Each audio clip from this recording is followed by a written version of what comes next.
Pak Bharat tension के दौरान दोनों ही मुमालिक बहुत से इकदामात करने पर मजबूर हुए। आज के प्रोग्राम में हम मवाजना करने की कोशिश करेंगे कि इंडिया ने क्या कुछ किया और हम क्या कर रहे हैं। उड़ी अटैक के बाद पाकिस्तान पर लगने वाले इल्जामात और भारतीय जारहियत पर हमने मुसलसल सियासी क़यादत को मुत्तहिद करने की कोशिश की है और ऐसा हुआ भी है, ऐसा नजर भी आ रहा है। हमने मजम्मतें की हैं, हर किस्म की जारहियत को नामंजूर करार दिया है, करारदादें मंजूर हुई हैं, इजलास हुए हैं, फौज से इजहार यकजहती किया गया है और इंटरनेशनल कम्युनिटी में ये मामला भी उठाया गया। लेकिन दूसरी जानिब ये देखें कि भारत में इस दौरान क्या कुछ हुआ है, ये जानना बहुत जरूरी है क्योंकि वहां ठोस इकदामात किए जा रहे हैं। भारत मुसलसल मुतहर्रिक है, प्लानिंग कर रहा है, अहम फैसले लिए जा रहे हैं। इसी किस्म का एक फैसला आज भी सामने आया है जब भारत ने पाकिस्तान के साथ इंटरनेशनल बॉर्डर को पूरी तरह सील करने का फैसला किया। ये 2300 किलोमीटर तवील बॉर्डर है जिसे पूरी तरह सील किया जाएगा। सीसीटीवी कैमरे यहाँ पर नस्ब होंगे और ये सारा काम दिसंबर 2018 तक मुकम्मल होगा। इससे कबल भारत सिंध तास मुआहदे की खिलाफ वर्जी का भी फैसला कर चुका है। फैसला किया गया है कि वो पाकिस्तान को मिलने वाला पानी रोकेगा, पाकिस्तान जाने वाले दरियाओं से पानी का इस्तेमाल बढ़ाएगा। इस सिलसिले में कई डैम्स बनाने की मंजूरी भी दी गई। ये दोनों ही लॉन्ग टर्म मंसूबे हैं, यानी कि भारत लंबी प्लानिंग में मसरूफ है। और सिर्फ यही नहीं, भारत पाकिस्तान को मुसलसल सिफारती सतह पर तनहा करने में भी लगा हुआ है। आलमी सतह पर जबरदस्त किस्म की लॉबिंग की जा रही है। सार्क कॉन्फ्रेंस की मनसूखी इस बात का वाज़ेह सबूत है। मुख्तसरन ये कि भारत ने पाकिस्तान के खिलाफ जो सर्द जंग छेड़ी है वो हिकमत अमली बना रहा है, लंबी प्लानिंग्स कर रहा है, लेकिन हमारी जानिब से अब तक सिर्फ बातें हो रही हैं। सियासी मफाद कौमी मफाद के आड़े आता नजर आ रहा है। कल पार्लियामेंट का होने वाला मुश्तरका इजलास जिसमें हमने इसका वाज़ेह सबूत देखा। आखिर ये सब कुछ कब तक चलेगा? पाकिस्तान ठोस इक़दामात कब उठाएगा? भारत करने की जो हिकमत अमली है वो कब बनेगी? फैसले जो कि ठोस फैसले हों वो कब लिए जाएंगे और उन पर अमल दरामद कब होगा? आज के इस प्रोग्राम में पहले सेगमेंट में इसी पर बात होगी, लेकिन पहले एक ब्रेक। देखते रहिए Pakistan at 7। Welcome back. LOC पर होने वाली कशीदगी, उसके बाद पाकिस्तान और भारत की जानिब से जो इकदामात उठाए जा रहे हैं उनका मवाजना हम करेंगे और इस पर बात करने के लिए हमारे साथ मौजूद हैं दिफाई तज्ज़ियाकार अमजद शोएब साहब। बहुत शुक्रिया अमजद शोएब साहब आपका।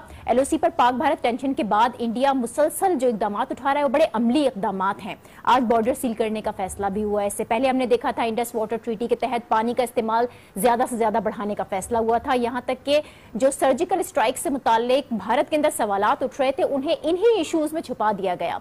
दूसरी जानिब पाकिस्तान क्या कर रहा है, हमारी क्या तैयारी है?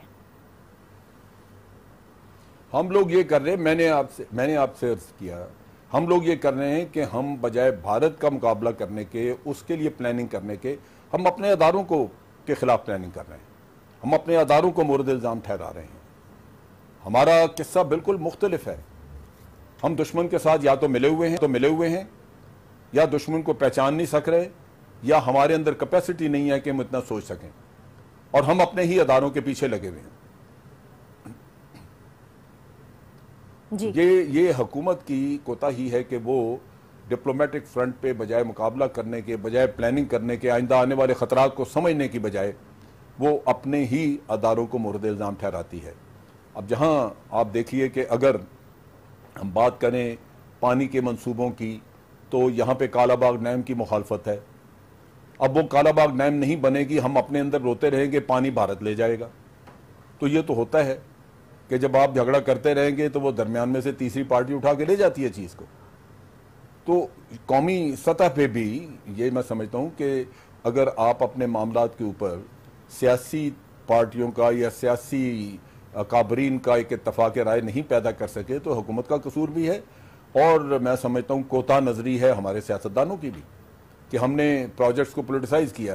क्यों नहीं? अगर हम कहीं इकट्ठे बैठे तो क्या कालाबाग डैम पे कोई मिलकर रास्ता नहीं निकाल सकते? यानी आप ये कह रहे हैं कि कोताही हमारे, जिस किस्म की प्लानिंग हमें करनी चाहिए वो हम नहीं कर पा रहे, तो क्या इसका मतलब ये लिया जाए कि जो सियासी मफाद है वो कौमी मफाद के आड़े आ रहा है? सियासी मफाद जो है वो और सूबाई और लसानी मफाद ये छा गया है हमारी सियासत के ऊपर, और कौमी मफादात बिल्कुल पीछे रह गए हैं। पार्टियों में बैठे हुए लोग, जो पार्टियां बनी हुई हैं हमारे मुल्क में, पॉलिटिकल पार्टियां, ये लिमिटेड कंपनी है और इनकी प्रोप्राइटरी राइट्स इनके लीडर्स के पास हैं।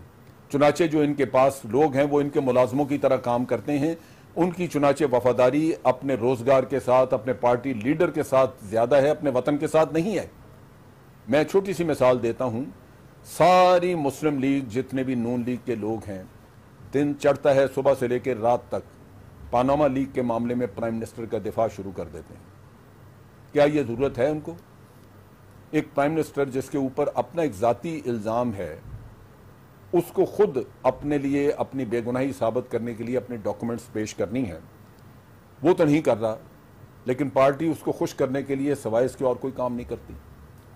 क्या इस पार्टी की जिम्मेदारी नहीं कि वो अपने मुल्क के बाकी मामलात की तरफ तवज्जो दे? उनके पास वजारतें हैं, उनके पास ओहदे हैं, लेकिन वो तो सुबह से लेकर रात तक एक ही किस्सा चलाते हैं। उनको या इमरान खान नजर आता है या उनको मियाँ साहब की प्रॉब्लम नजर आती है जिसको उन्होंने दिफा करना है, और उसी के ऊपर उनका रोजगार चलता है। ये चीज़ें समझने की हैं। और मैं आपको ये अर्ज करूँ, मैं बड़ी एक वाज़ेह चीज़ बता दूँ जी। चीफ ऑफ आर्मी स्टाफ बार बार इस चीज़ के ऊपर उन्होंने जिम्मेदारी ली हुई थी कि वो दहशतगर्दी का खात्मा करेंगे अपने मुल्क में, और उसमें उन्होंने बार बार कहा कि दहशतगर्दी ख़त्म करने के लिए हमें नेक्सस तोड़ना है करप्शन और टेररिज्म का। और इस नेक्सस को तोड़ने के लिए उन्होंने ना सिर्फ इरादे का इजहार किया बल्कि कहा कि हम लॉजिकल कॉन्क्लूजन तक लेके जाएंगे, लेकिन अब उन्होंने इसका जिक्र करना छोड़ दिया। वजह उसकी ये है कि तमाम पॉलिटिकल पार्टीज का इत्तेहाद और इत्तफाक राय है कि कोई काम नहीं है फौज का करप्शन के मामले को छेड़ने का, वो टेररिज्म पे हो या किसी पे। चुनाचे चीफ ऑफ आर्मी स्टाफ ने इसका जिक्र करना बिल्कुल बंद कर दिया। अब वो कोई लॉजिकल कॉन्क्लूजन की बात नहीं करते, अपनी रिटायरमेंट पे जाएंगे।